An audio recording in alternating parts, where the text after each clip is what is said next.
We've spoken quite a bit about Formula Student. Now I'd like to start talking about Formula One as well.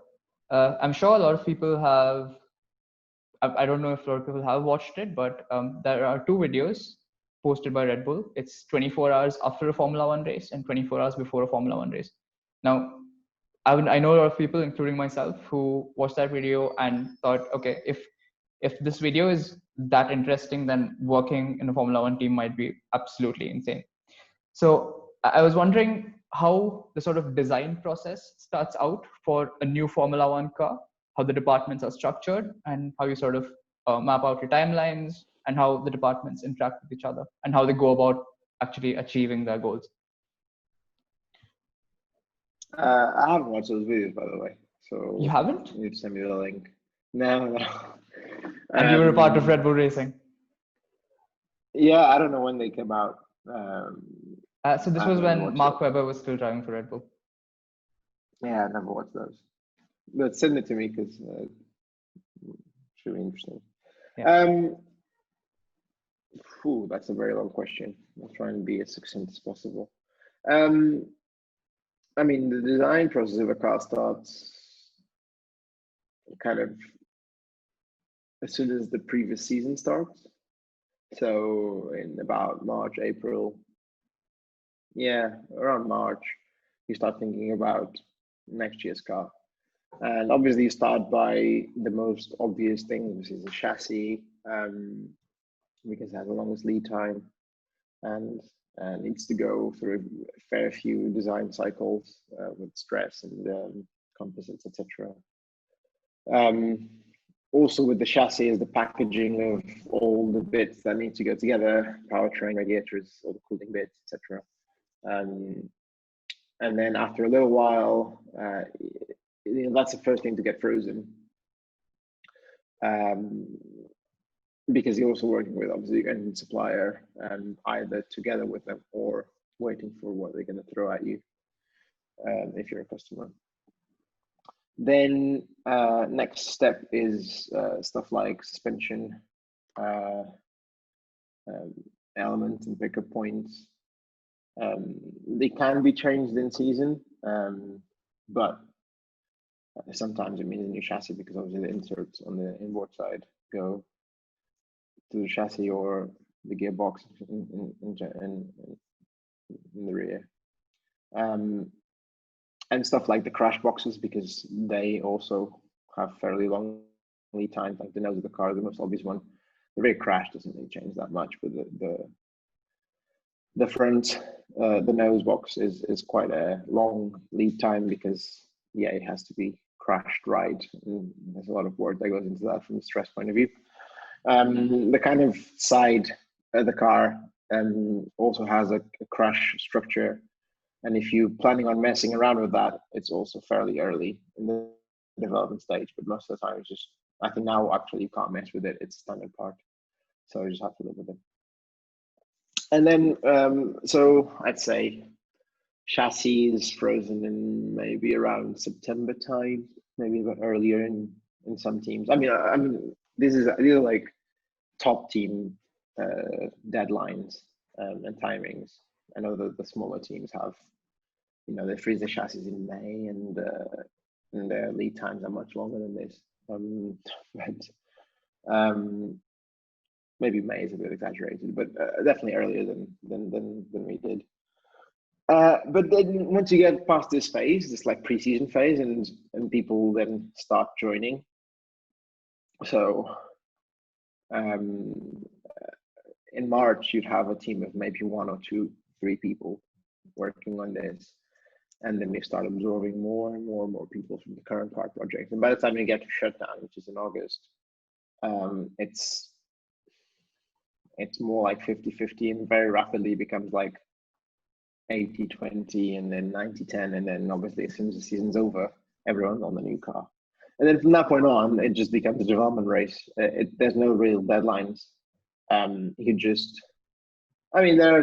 usually the last deadline is the race 1 package, which is usually you get to a winter test with a very kind of early development car. The big bits are already obviously what they are, the chassis, suspension, etc., because you only make one of them. But the front wing, floor, etc., they can all continue being developed throughout the year. But you usually have, obviously a test car and then a race one car, which usually makes an appearance on the last day of winter testing to get an initial read on it. Then you generally have a big update in Spain, and then maybe a big update in the Silverstone race. And then from then on, you have to do a bit of work, usually for Monza and Spa, low downforce packages. But from then on, really, by and large, it's just a development race. So whenever you have something, we'll make it, and we'll get to the car as soon as we can get it to the car. Mm-hmm. So, for example, just had a question there. So obviously, each track would require a different aero package. Do you plan out the designs before the season itself, or do you start designing these components as the season goes on? I mean, in terms of the plan for the year, there's always those slots there for low downforce work. But really, when you say that each track requires its own aero package, it's not quite like that. Obviously, the car is changing all the time because of what I was saying. It's a constant development process. But in terms of the requirements for each track, you have a couple of exceptions, which are usually Spa and Monza. Mexico. But apart from Spa and Monza, no, Mexico is still high downforce. Okay. Everything else is high downforce. So yeah, you pretty much get by with one aero package for every race of the season, apart from Spa and Monza, and then make a second aero package for those two races, because yeah, it's a big gap in terms of the efficiency between Spa, Monza and the rest of the races. I used to have a colleague at McLaren who would say that if you had to pick between, if you could only make 2 rear wings in one season, if that was the regulation, then you'd make a high downforce rear wing and a higher downforce rear wing, because like the Spa and Monza are just 2 races, and we do specific wings for it, because if we don't do it, then we'll struggle a lot in those 2 races. But if we were limited in the amount of parts we could make, we'd just make do with racing with with our high downforce package in Spa and Monza, because everyone will be suffering from the same problem. It's not like it could make the racing horrible, we'll just make it less efficient than it could be. Okay. So just had another question there. So in terms of calling the shots of, are we going to test out a new package in this race? Who's going to drive with what? So who calls these final shots? In terms of how the hierarchies work in the team.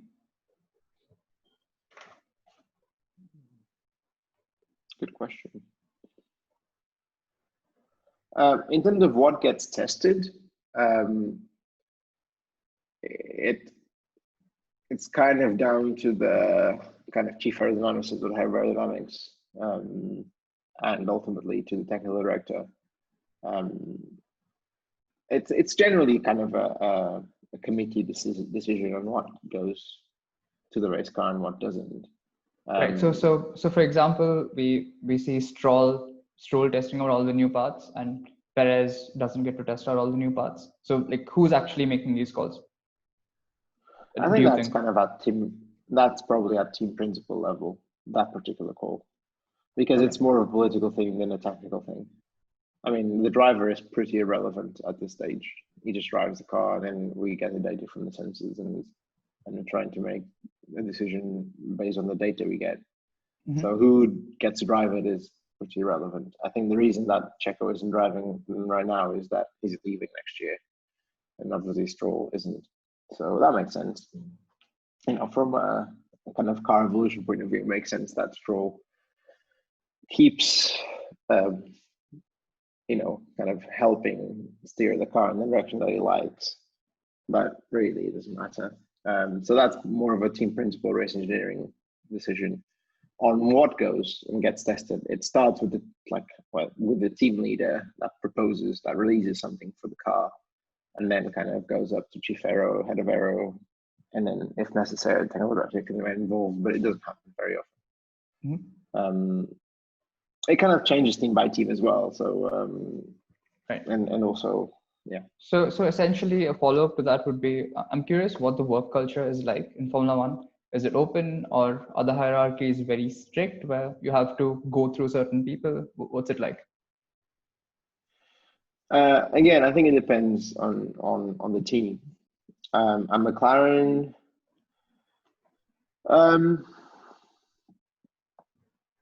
there are definitely hierarchies, and it was definitely a very corporate culture, but more so in terms of appearance than in terms of like the functionality of the departments themselves. I think everything functioned fairly sensibly at McLaren. If something looked good, it would get tested, and then it would get taken to the car, and then it would get left in the car if it looked good from the data. And the politics kind of as when you initially went into the team, let's say you're like a rookie there, and you like have this brilliant idea as to you want to put some component on the car. Would your opinion be sort of valued, or would you have to sort of rise up in the ranks before your opinion is valued? For sure, being higher up helped, but there the bottleneck was in getting things tested in the wind tunnel. That's when that decision was made by your team leader. So if your team leader was a sensible guy, then you'd see potential in what you were doing from CFD and say, yeah, let's do a wind tunnel program with this idea. And then if that looked good, then it would automatically, I don't know, it felt automatic to me. You automatically get released to the car, get tested in the car, and then get carried forward. And I think that's how it should be, but I also think that it relies on the team leaders being sensible with the work of their team members, which for the most part I think they were. And also it kind of hinged on the fact that McLaren was very methodical about deciding whether a component was good or not. They boiled everything down to kind of a number, and the number was good, bad, which I think is essentially flawed. But it made things a lot more rational than they were at Red Bull. Okay, I mean, I'm curious when you say that the system was flawed. So firstly, I want to ask you what you think. Why do you think McLaren went downhill, and why do you think that system is flawed, and what would be an alternative to that system? That's two very different questions there. Okay, so I think the system is flawed because it's almost impossible to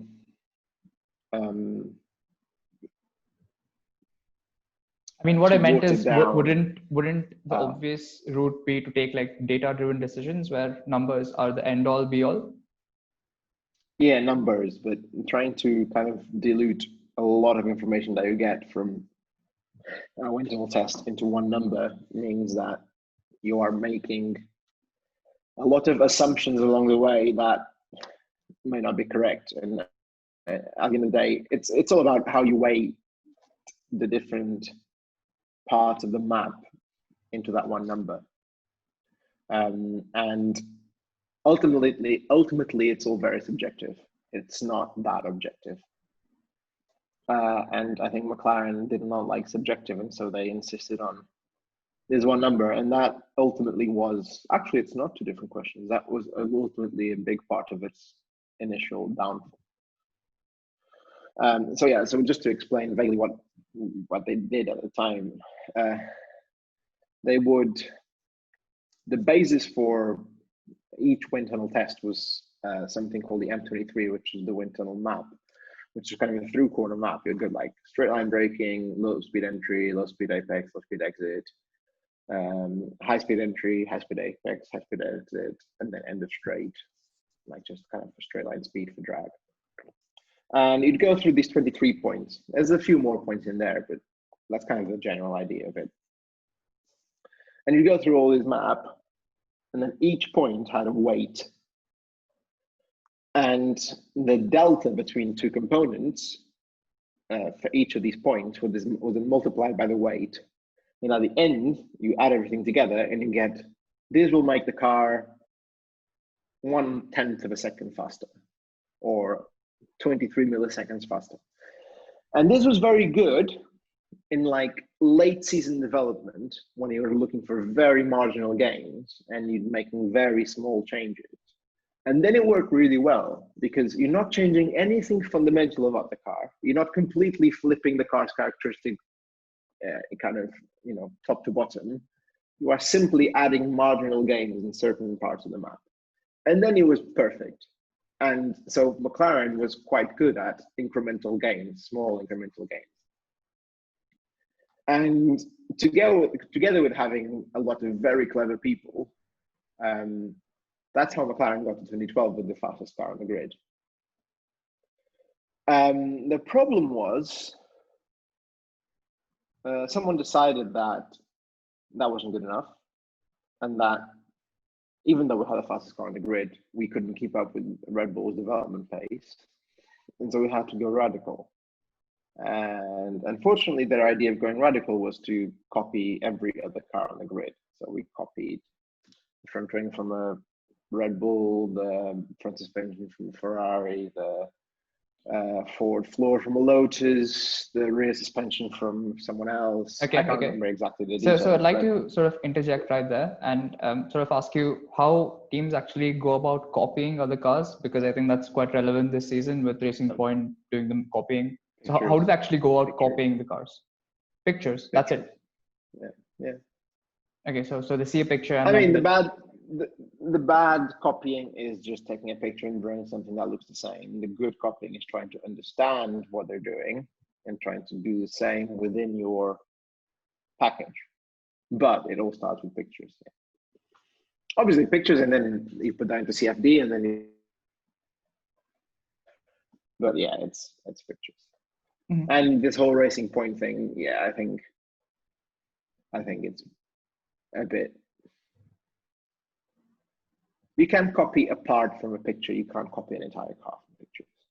So, I mean, can you relate to what happened at McLaren to what's happening at Racing Point right now? Yes. At McLaren, we tried to do an entire car from, kind of the greatest hits from the grid.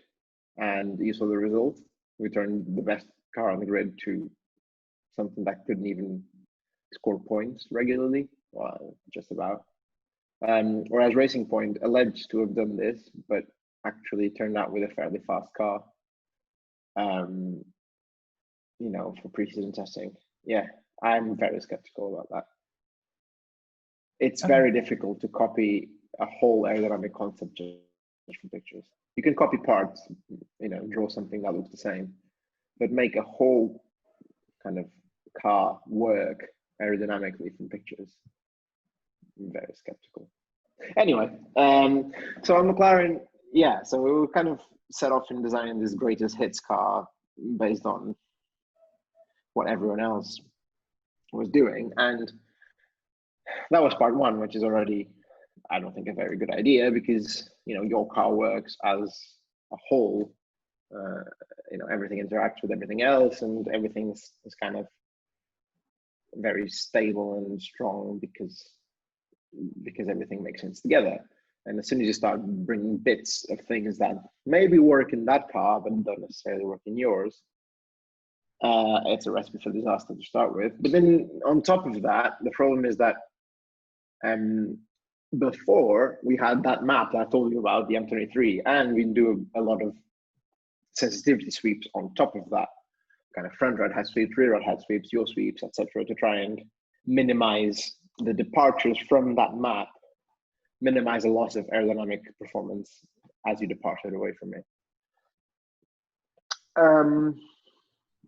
We kind of scrapped that for 2013. I think because the people in charge didn't really believe in sensitivities. They thought that the map was enough and that you could just power on.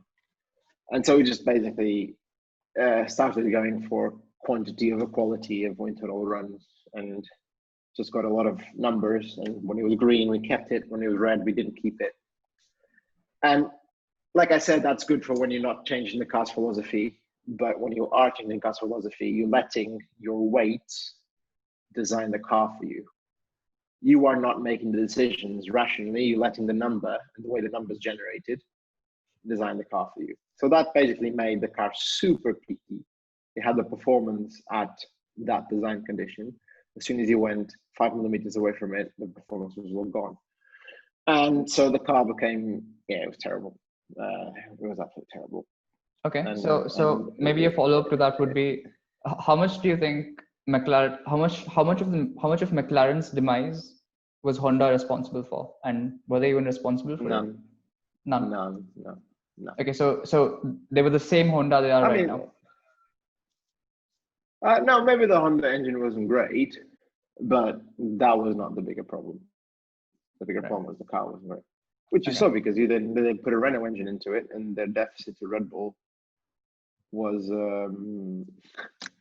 kind of the same or worse than the previous year. I mean, don't get me wrong. I think the fact that we made such a bad car in 2013 is the reason that Mercedes ended up reducing their level of support for McLaren. Because when I was there in 2012, Mercedes GP already existed for 2 years, but we were still the factory team. Like, I went to the Brixworth Mercedes engines factory and treated us like a customer team. In fact, they liked us more than the Mercedes GP team because we scored more podiums and they got their bonus based on podiums. So they treated us really well. As soon as we stopped winning, gone. We didn't really care about us anymore. We weren't friends anymore. We were just customers. And so that's why Ron decided, we need to get our own engine partner. And then they completely broke that relationship from the get-go. Because getting a new engine didn't fix their chassis problem, believe it or not, and they started blaming everything on Honda, and that's not something Japanese people will take very well, because they're very proud in their work, and that's not their culture, to be kind of scapegoated and just take it and go with it. So in the end, I don't think Honda were at all responsible for McLaren's problems. McLaren were responsible for their own problems. And they just blamed Honda for it. And I think that was very unfair. And it's a shame to see them leaving the sport without having won a world championship, because I think they could have. I think that the engine they produced last year and the year before was quite good. And I don't think it was impossible to win a world championship with that engine. Okay. Right. So I'd like to steer the conversation towards what was supposed to be the 2021 aero regulations. Curious about your opinions about where F1 is headed, and what do you think? Where F1 is heading? In terms of the whole simplification of the aero package.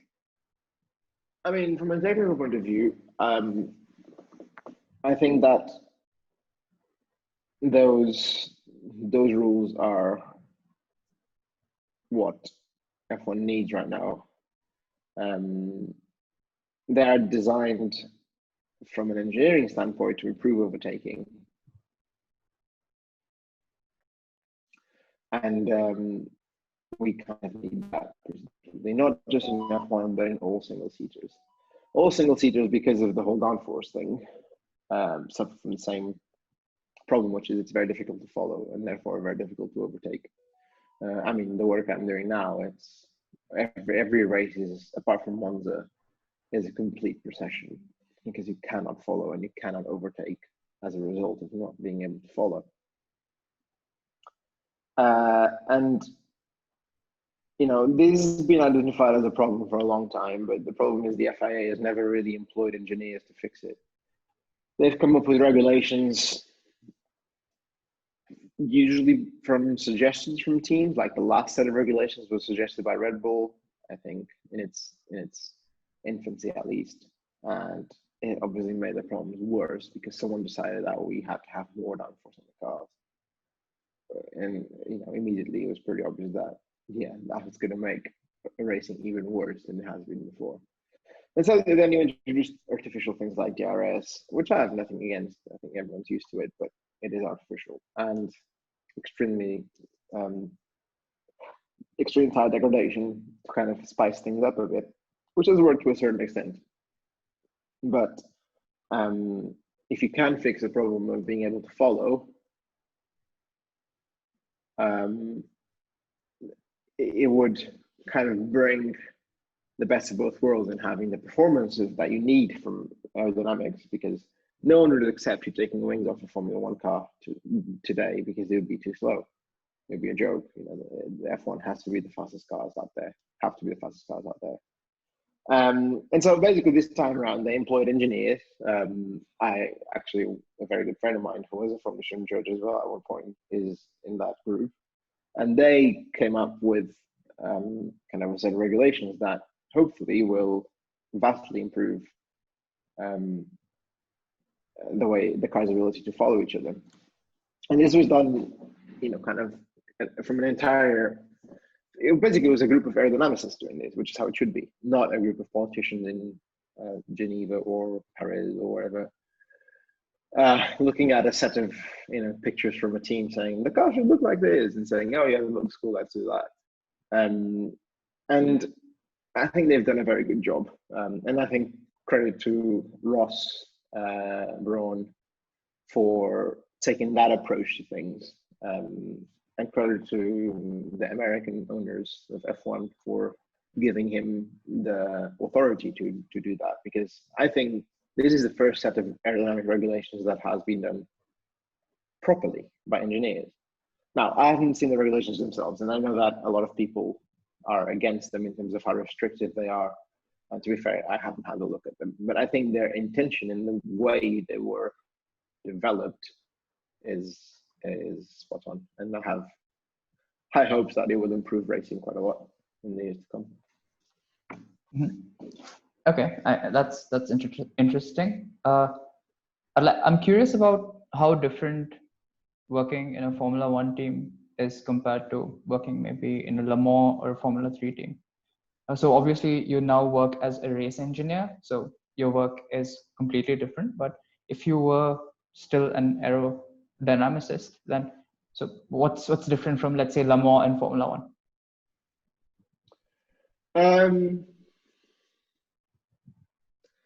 From an aerodynamics point of view, the whole. I mean, not obviously the technical side of things, in terms of your experience working there, in terms of the cultures.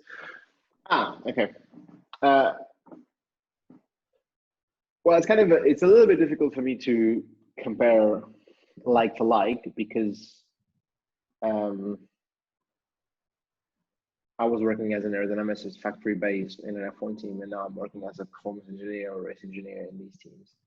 But I think the first thing that sticks out is that it's a much smaller team, and there's a lot more for one person to do, which means that you don't necessarily get stuck in a corner doing one thing for your whole career, which happens with some people in F1, and it was happening to me, which is kind of why I had to get out. So there's a much bigger scope for you to get involved in different things and learn. In my case, I'm learning because I'm learning about all these different things. The level of attention to detail is much lower in these teams because it just isn't enough resource to dive so deeply. But it gives you a much better idea of the big picture of making a race car fast, and not just making a race car fast, but winning races.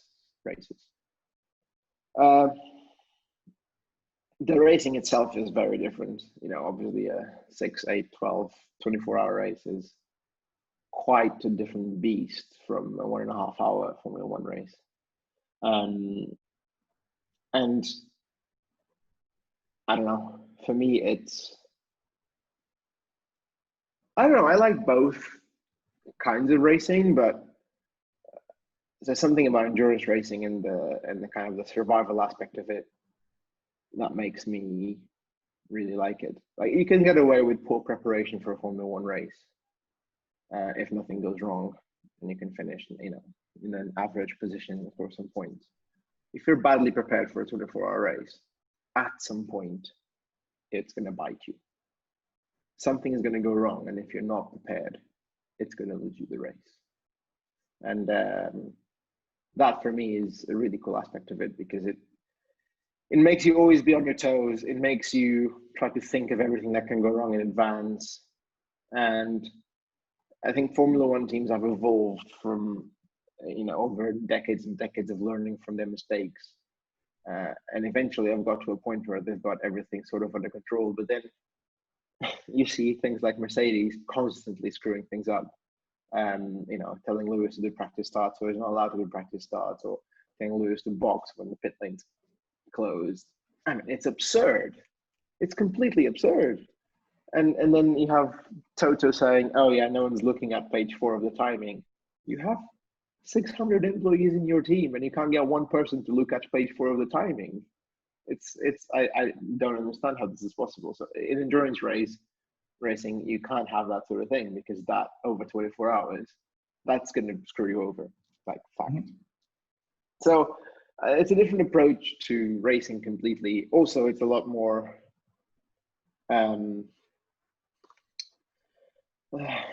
like, there's a lot more work that can be done on the driving.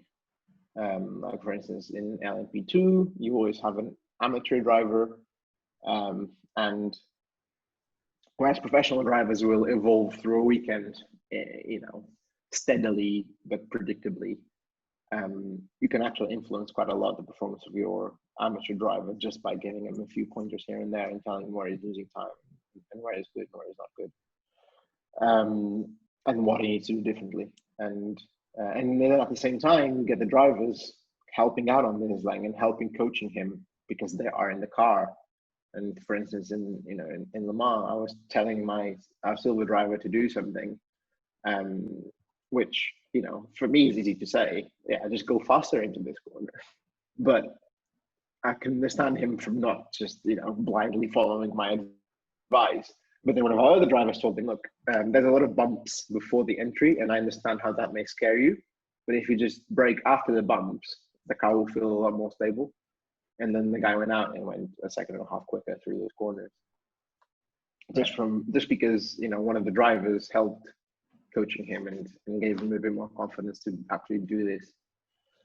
So, yeah,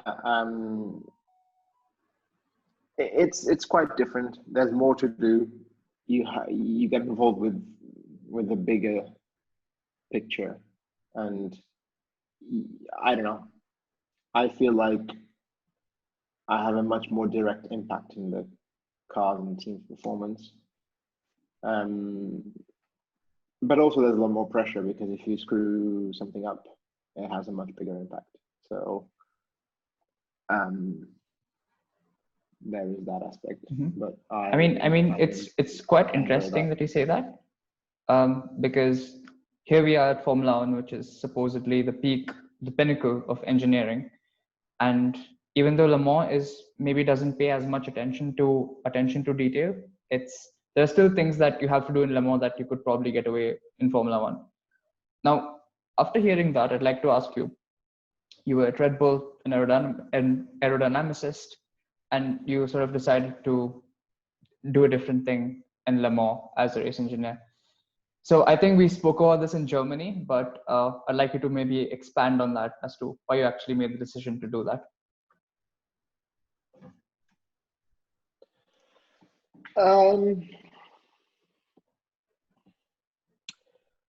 So essentially, why I left F1 to go do something else. I don't know. There were many reasons for this. I actually left F1 to go work on the Valkyrie. But before that, I left F1 to just go figure out what I wanted to do with my life, because I had enough of it. The first reason was that I left was I wasn't very happy with the politics and how political the whole environment was. Yeah, there was not a lot of objective thinking, and there was more, yeah. Basically, the decisions were not, for me, were not being made purely from an engineering standpoint and more from a kind of political standpoint. And I really didn't like that, and it really pissed me off, and kind of I had to leave. Also, I didn't enjoy the fact that I was kind of stuck in like just developing the same part of the car for 2 years. I was working on front wing plates for way too long, which, yeah, got a bit dull. You know, I enjoyed it for a bit, but then I was like, I want to do something else. And then because of the political aspect of it, every time I tried to do something else, the person who was, you know, doing that part of the car for the last 2 years would get offended and get upset. And so, yeah, I felt like I wasn't really learning as much as I should be and evolving the way I should be. And so, yeah, I quit. And then I ended up being fortunate enough to be asked to come back for the Valkyrie project. And that project was really cool because I did get to obviously work on the whole car, and I got to interact with guys from vehicle science and a little bit from stress, and kind of learn a bit more about other areas of car performance and car development. But at one point, that project started to go south. Yeah, just money ran out, and politics also got a bit in the way, and it became clear that the project that I was enjoying so much was starting to break down. And so it was time to leave again. And as part of my agreement to come back for the Valkyrie, I said I want to get some race engineering experience because I wanted to learn more about that side of things. And as a result, about the whole car setup conundrum, which, I knew a little bit about vehicle dynamics, I knew a bit about aerodynamics, but how to put everything together into a car setup was, I was missing that. And so I got the opportunity to do it in European Le Mans Series, and then the following year in Japan in Formula 3 and helping out a bit in Super Formula as well. Not from a race engineering point of view, but from like an aerodynamics, trying to understand that car was quite challenging and quite tricky. And then it kind of, because I was working as a freelancer, and I kind of, it was a very busy year for me because I was working full time at Redbull and part time at Motorpark and flying to Japan every month back and forth. It made me realize I can actually just do this, and I can live wherever I want. So at this point of time, you enjoyed that more? Yes. I mean, I enjoyed both sides, but I realized that the Valkyrie project was ending and it was not trending in the right direction. And so that project that I was enjoying wasn't going to be there. And so, yeah, I ended up realizing that I could just do the race engineering thing and look for projects where I could maybe continue the aero development side of things on the side. And yeah, and so I decided to make that switch. And then I got to the winter and I didn't have a job, almost any job. And things started to get a bit scary. Thankfully, then a couple of jobs showed up, which are the jobs that I'm doing right now. Then, yeah, the pandemic hit and all those jobs were looking a bit shaky. Thankfully, both teams that I worked for managed to pull through it. And yeah, and I think, yeah, at the end of the day, the reason I left is I wanted to learn more about car performance as a whole. I wanted to go racing because racing from a factory is not really the same. I wanted to, yeah, and I wanted to just change my kind of lifestyle a bit, because I'm not a 9 to 5 office person, and I was forced to be a 9 to 5 office person in my previous job. I mean, I still wasn't a 9 to 5 office person, which meant I was there 9 to 5, but I also worked a lot outside of 9 to 5, because in that project, in that last project, the limitation was not computational. It was not on the computing power. The limitation was on how many bits we drew, because there was only 2 or 3 of us, as well as Adrian, drawing bits for the car. So I was working kind of overtime and weekends, etc. But really, I quite enjoy the fact that I can work whenever I want, and I still have to get everything done, and I still do a lot of work that maybe I don't need to do for these teams, but I enjoy it because it means that we'll be faster by the time we actually go racing, and we actually might perform better. And so, it was a combination of being a little bit stale where I was before, and seeing an opportunity to try something quite different. Okay. Yeah. So the race engineer role is, I'm sure, quite multifaceted. I'm sure you have to do a lot of things. So could you just run me through what your average race weekend would look like? So on the F3 team, when I'm a race engineer, it's just one engineer per car. And you do a bit of everything. You do planning, you do setup, you do driver coaching, strategy, which is usually quite simple, which is like which tires to fit, when to use your new tires. You have a limited set of new tires for the race weekend, so it's like when to use them is quite a big thing. Then that's pretty much it. You own your car and your driver, and you do what you need to do in order to win.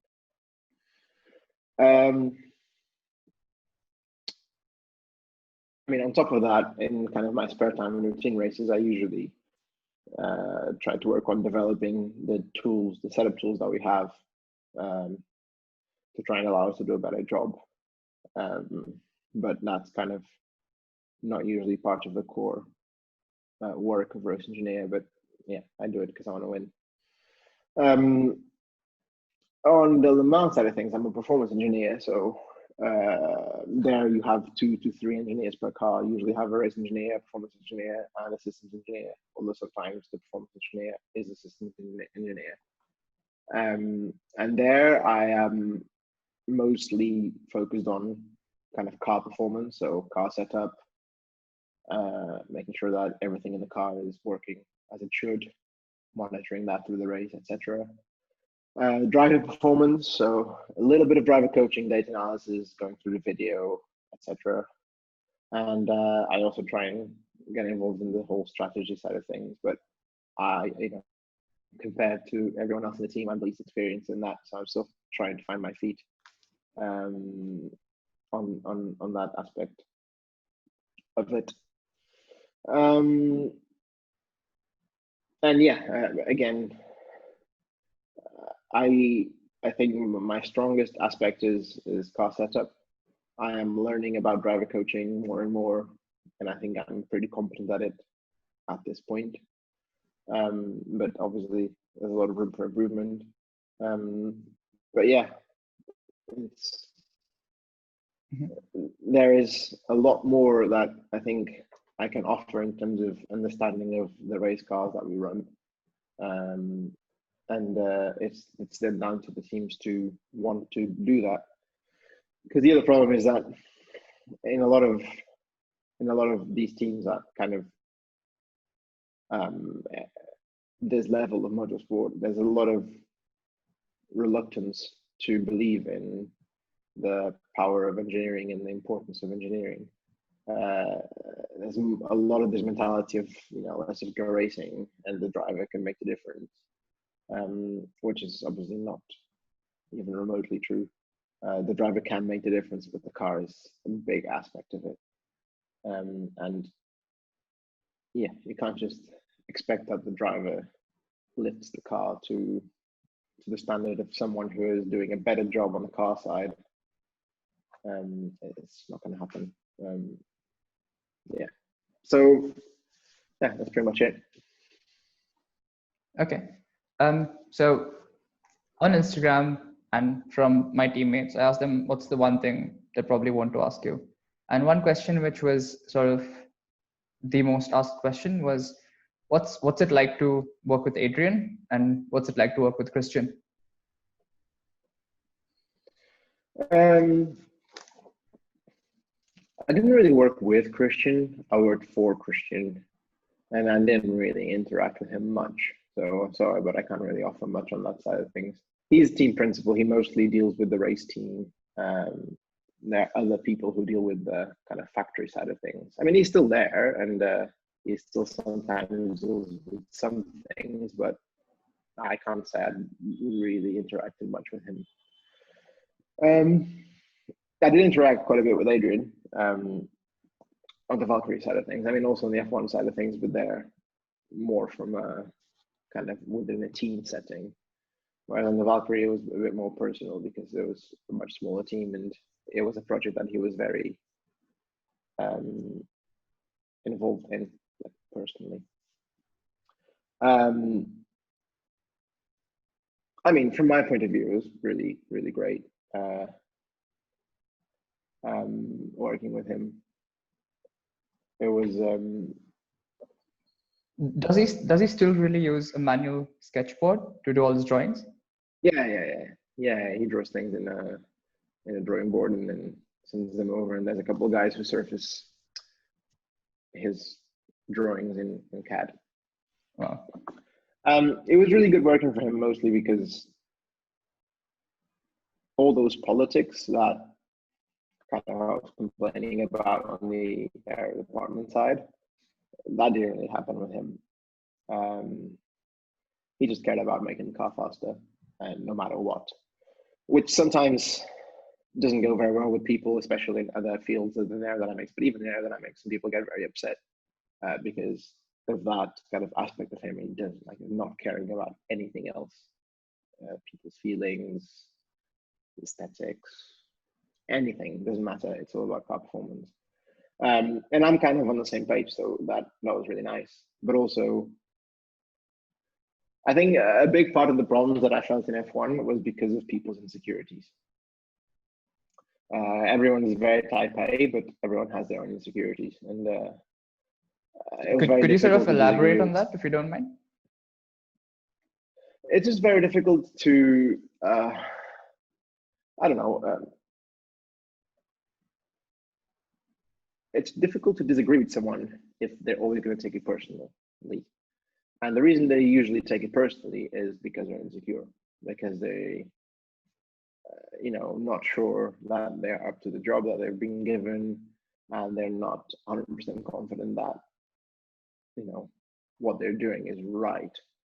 And that's the case for, and then they feel like they have to overcome their insecurity by, like, using their position of power. And that's where all the political problems usually come from, is someone trying to kind of force their way through instead of, discussing it from a technical standpoint and kind of proving their point in a rational sense. And I don't know where those insecurities come from. It varies from person to person, but at the end of the day, we're all kind of, at one point, we're awkward engineering students, and maybe that's where it comes from. I don't know. I feel like engineering schools, maybe because, first of all, they're very male dominated, and secondly, because of the kind of personalities it attracts, ends up being a field where these insecurities kind of grow a lot in people. But anyway, I don't know where those insecurities come from, but they're definitely there. And in Adrian, I think first of all because it's from a different time, and second of all because he's won so many things, those insecurities don't exist. And so, ironically, it was a lot easier to disagree with Adrian as long as you could kind of back your point up with data and with reasoning. It was a lot easier to disagree with him in aerodynamics. I know that maybe in other fields, other people have different experiences, but from my point of view, it was a lot easier to disagree with him as long as I could back up my point. And a lot of the times where other people would go, shut up, you're just a little kid, and I'm in charge, so this is how it's going. With Adrian, it was more like, oh yeah, fair enough. And then we just move on. Obviously, if I disagree with him and I could not substantiate my point, I'll get absolutely destroyed, just like many people have. So I always made sure that I had done my homework before doing that.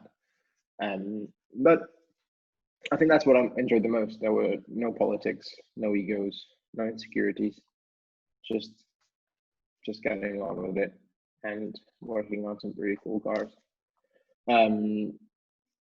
Yeah, that's pretty much it. I mean, I know that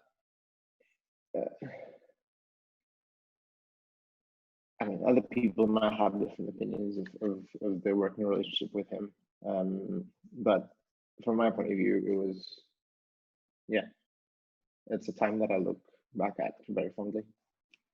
Okay. And yeah, of course, he's very good at aerodynamics, and I learned a lot from him and his experience and his approach, and it was just, yeah. I mean, let's face it, designing a car with him was probably the coolest experience I'll ever have in my career, and it's going to be hard to top that. Okay, so yeah, I mean, there's that as well. That's really great to hear. I'm sure. I mean, having read his book, we are sort of fascinated by it, and I'm sure working with him would be on a completely different level. Moving on to what's happening right now, we're all stuck at our homes. Our plans have probably been destroyed, and there's doubt about what we want to do in our future. A lot of people in my team, a lot of kids in my university are obviously would want to work in Formula One one day. What would be your advice to them, and in terms of what to look out for, what to avoid? And personally, having been rejected by Red Bull thrice, I've been demotivated before as well. I was wondering what your advice would be to them, and what drives you as an engineer, and what drove you before when you were in a place where you were being rejected and you kept going? Stubbornness. It's one of my biggest qualities, I think, and also one of my biggest flaws. Now I think that was it. Just not really accepting any other answer, but that's what I wanted to do, and that's what I was going to do because it was my life, And I think that's sometimes what people forget, is that you are making a decision. When you give up something that you really want to do, that's the decision that's going to haunt you for the rest of your life. And I just didn't want to be left wondering what if. So yeah.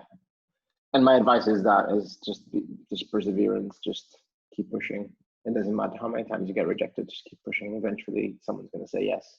Someone's going to give you a job, or someone's going to give you an interview, and then you have to make the most out of that interview. And then eventually someone's going to give you a job, and then you have to make the most out of that job. And it's all about perseverance, and then making the most out of the opportunities that you do eventually get.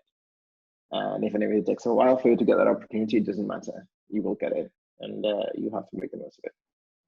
Mm-hmm. About the uncertain times that you face, everything in life is temporary, and this is also temporary.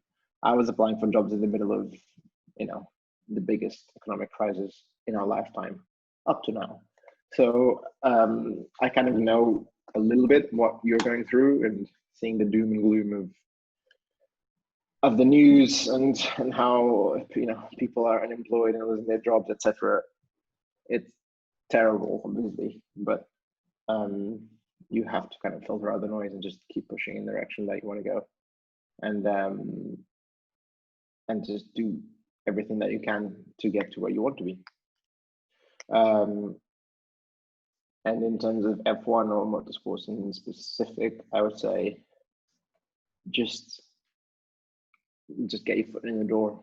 Just start doing something, even if it's not your perfect job, as long as it's in the ballpark and in the right industry. Just start doing something, and then from then on, you can then move in the right direction that you want. And if a door closes for you, you have to find another way in. Like the whole trackside thing, I did try for a long time to move trackside with McLaren to be a trackside aerodynamicist. I applied 3 times and I got rejected 3 times. The last time was because my boss vetoed it, even though he didn't really want me either. So it was just, I think it was just getting in the way for the sake of making my life a little bit more difficult. And I realized this is not going to happen here, but I did eventually make it to where I am now, which is doing that, probably in a completely different way from where I imagined it before. But I'm very glad that I'm doing this rather than that, because I think I'm learning a lot more here than I would be as a trackside aero at a Formula One team. So yeah, just be stubborn, just keep pushing. Don't settle. It's the worst thing you can do in life, I think. Okay, I think that's a good transition point into wrapping this whole podcast up. It's been fantastic for me to, it was fantastic for me to talk to you in Germany, but this has been amazing. I'd really like to thank you for giving your time, for having this conversation. And thanks for coming on. Yeah, no worries. It's been my pleasure. And good luck for you guys, both in Formula Student and just in life in general. And if you have any questions about anything that we've talked about here, just give me a shout. Thank you. Okay, so we're going to end it there. I had a couple of questions which I did not want to include in the podcast, but I wanted to ask you nonetheless. Do we have time for that? Yeah. So, right. So one question was from my team's composites lead, and he was asking, so in Formula Student, there are no composites judges, right? So what I've seen is a lot of teams, the aero department manufactures their own stuff, the suspension department manufactures their own stuff. So when we have, so in my team, there's a department called the composites department where they're like the manufacturing department. He was wondering if this is a smart thing to do, or should we sort of transition into the common model where all the departments manufacture their own stuff? No, I think, I mean, it's a good part of the Formula Student educational process for people to make their own bits. I think that's the case. In getting into F1, it helps to be in the UK a little bit. So places like Southampton. Is Oxford Brookes any good? Brookes is good in terms of their motorsport degree. I think they used to be quite bad, those degrees, the Brookes degree and the Cranfield degree. They used to be quite bad in terms of the content, good in terms of networking, but I think they've stepped up the content quite a bit in recent years. So if you want to go into race engineering and vehicle performance and that side of things, then those courses are good. If you're going to go into aero, then Southampton has a good master's in race car aero, and Imperial is a good school. Bristol is a good school, And then outside of the UK, it's maybe less straightforward to get into F1, but I think that's changing. They are starting, F1 team is starting to hire more and more people from Europe because the quality is quite high there. I think it's getting to a point where it's, higher than in the UK universities. But also the prevalence of Formula Student means that you have a lot of kids that already have some experience, and more importantly, have a lot of the drive that you need in F1, or have shown a lot of the drive you need in F1 in Formula Student. And so, for instance, at Redbull, when I arrived, it was just kids from UK universities. When I left, it was mostly kids from European universities, international, Delft, Zurich, Munich, those big schools. So yeah, so those unis are also good. Yeah, as we talked yesterday, Delft,